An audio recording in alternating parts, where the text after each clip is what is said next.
Comenzó el 2020 y con él el paro nacional volvió a las calles. El gobierno propuso el mes de marzo para sentarse a negociar, ahora sí seriamente. Así que se esperan que hayan movilizaciones de aquí hasta el cierre de la convocatoria de propuestas que abrió el gobierno para contrarrestar al Comité del Paro. Así que nuestra nueva alcaldesa Claudia López y Daniel Quintero, alcalde de Medellín, han planteado nuevas formas controversiales de abordar la protesta. Salimos con el otro parche a las calles de Bogotá para saber qué opina la gente acerca del tema.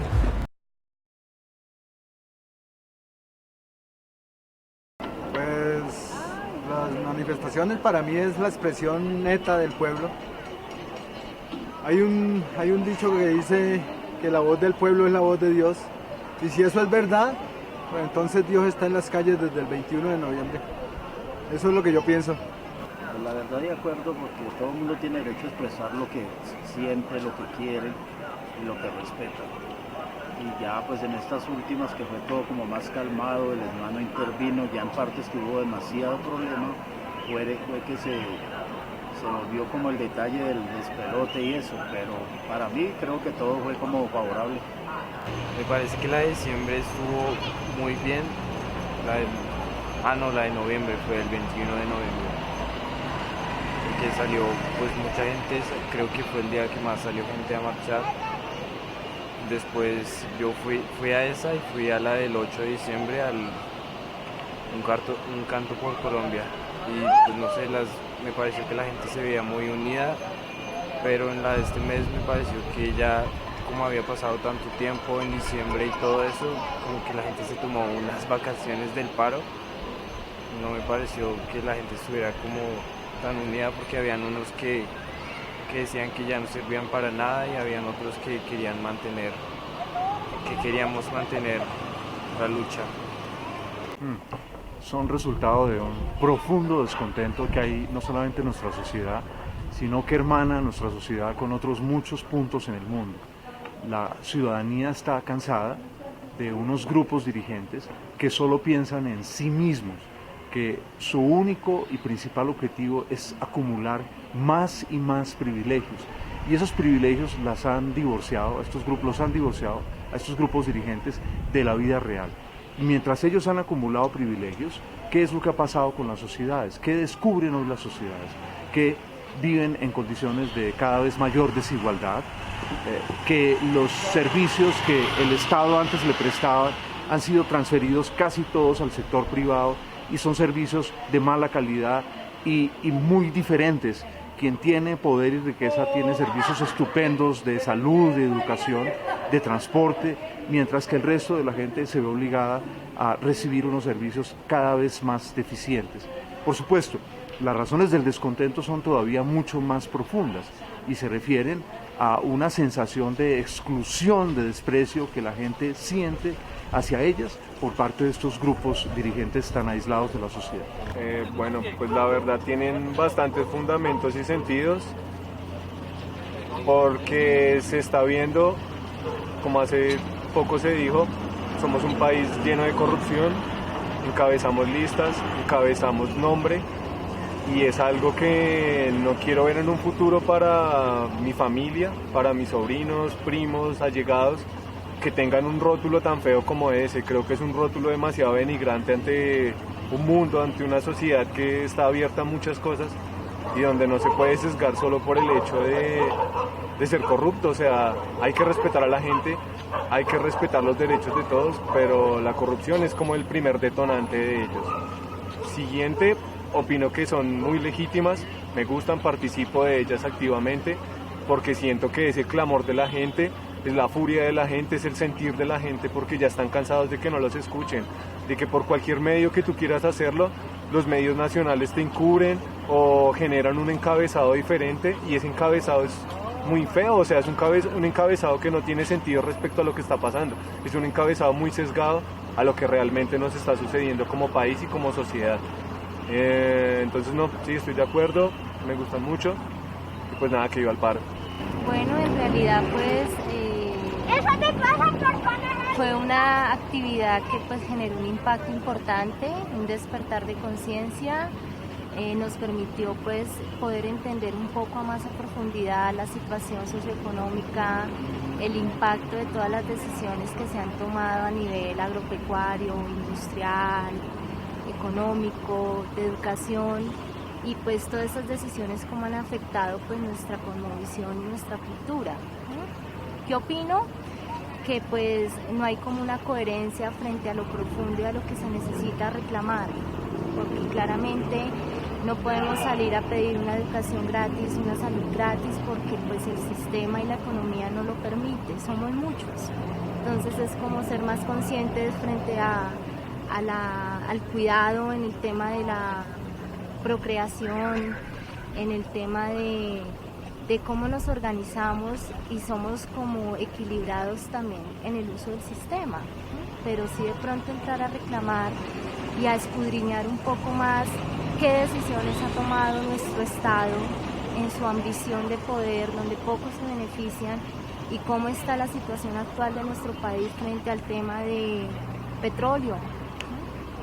No desconocemos que de nuestro territorio, donde hay pues explotación de petróleo, está arrendado a 20 años a países externos, donde lo que están es explotándonos, utilizándonos, pero nos desviamos por el tema económico y no vemos el impacto que eso va a generar en nuestro país. O en el tema de la educación, pues en realidad, ¿qué tan buena es la educación que recibimos? ¿Qué están formando en nosotros? ¿Qué impacto está generando desde los valores propios, desde el origen en realidad? Y considero que pues no hay un orden, ¿sí? No hemos logrado como conectarnos para que podamos unirnos y generar un impacto profundo a quien duele y pueda haber un cambio.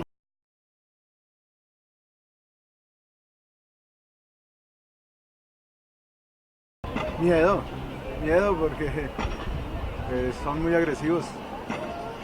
El ESMAD yo vengo desplazado del Huila, sufrí el embate del ESMAD allá en el Huila porque estábamos protestando contra la multinacional española Ingesa, la que construyó la represa del Quimbo.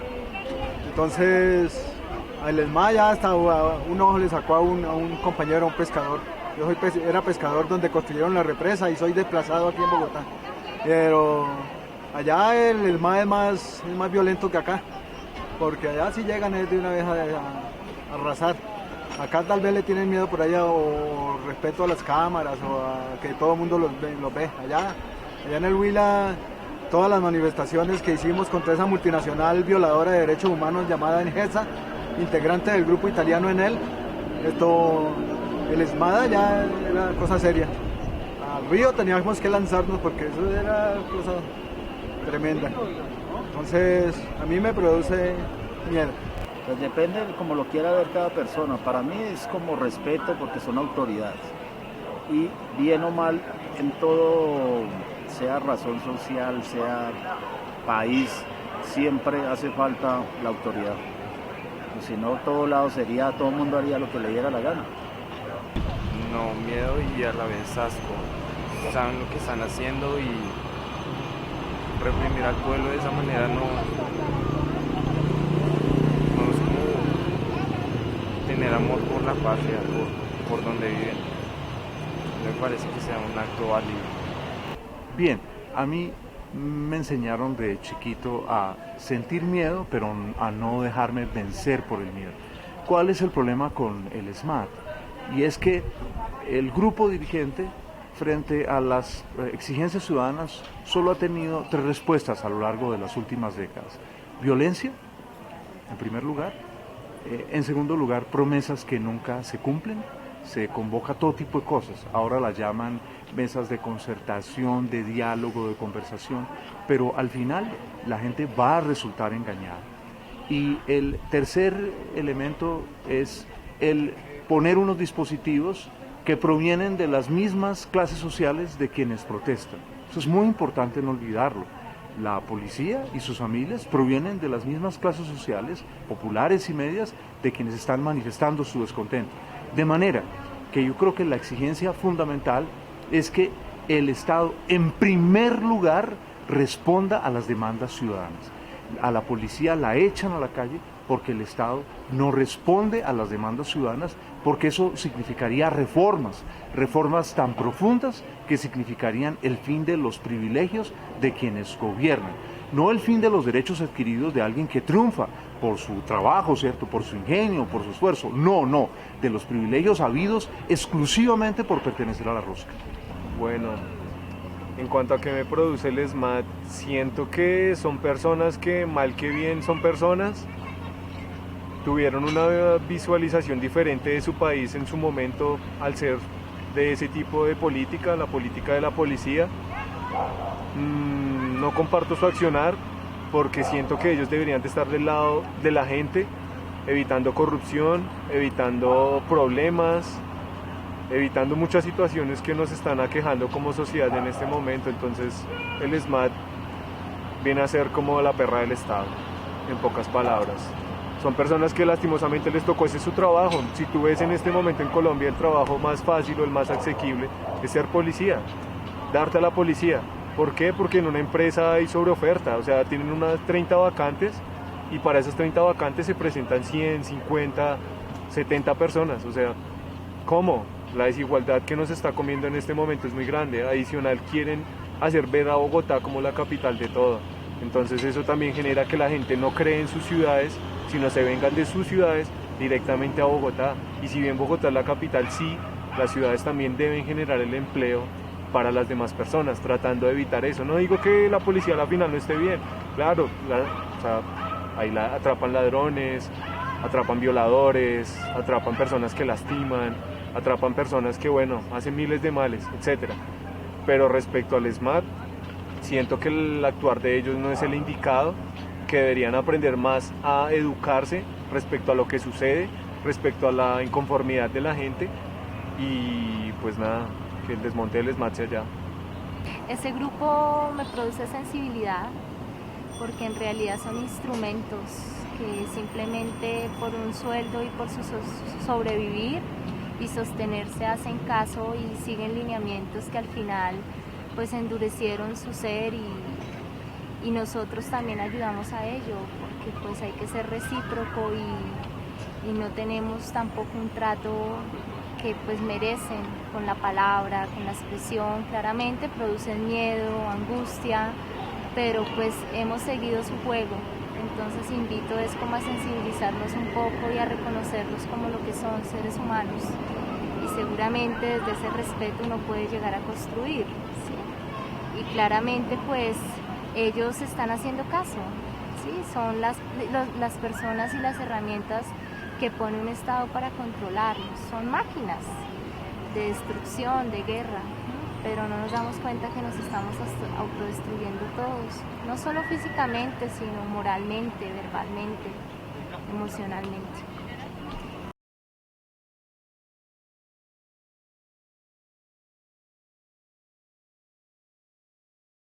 Pues son protocolos que ojalá se cumplan hacia adelante, porque así como está este país, el Estado impone el capitalismo salvaje a la fuerza, pasando por encima del pueblo.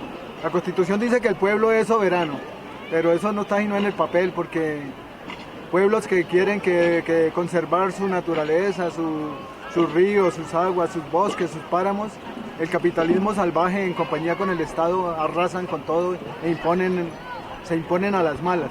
Entonces yo creo que va a seguir habiendo protesta y ojalá los protocolos establecidos a nivel mundial se cumplan y que si el ESMAD tiene que disparar, que no dispare a matar, porque muchos jóvenes saldrían perjudicados y yo tengo hijos también. Pues sería como temprano hablar de eso, ¿sí me entienden? Pues en este paro se vio que ella opinó mucho al respecto, que no se iba a utilizar el ESMAD y todo. En parte sirvió, en otros lados ya tocó incrementarlos más porque la gente trata como de abusar de ese decreto. Entonces ya falta es como concientizar a la gente, porque también si uno quiere las cosas también toca poner también parte de uno. Lo de los protocolos que utilizó Claudia para las últimas manifestaciones tal vez pueda que al fin y al cabo sean innecesarios porque en última instancia va a tener que utilizar el SMAT, pero la culpa no es de Claudia. Hay gente que se enoja con Claudia que porque utiliza el SMAT siendo la última instancia, pero la culpa no es de ella, la culpa al final es de Duque, que no ha decidido como conversar en serio con todos los representantes y todas las exigencias que se han estado presentando en las manifestaciones. Entonces no es culpa de Claudia, es culpa de Duque, que no ha decidido escuchar al pueblo.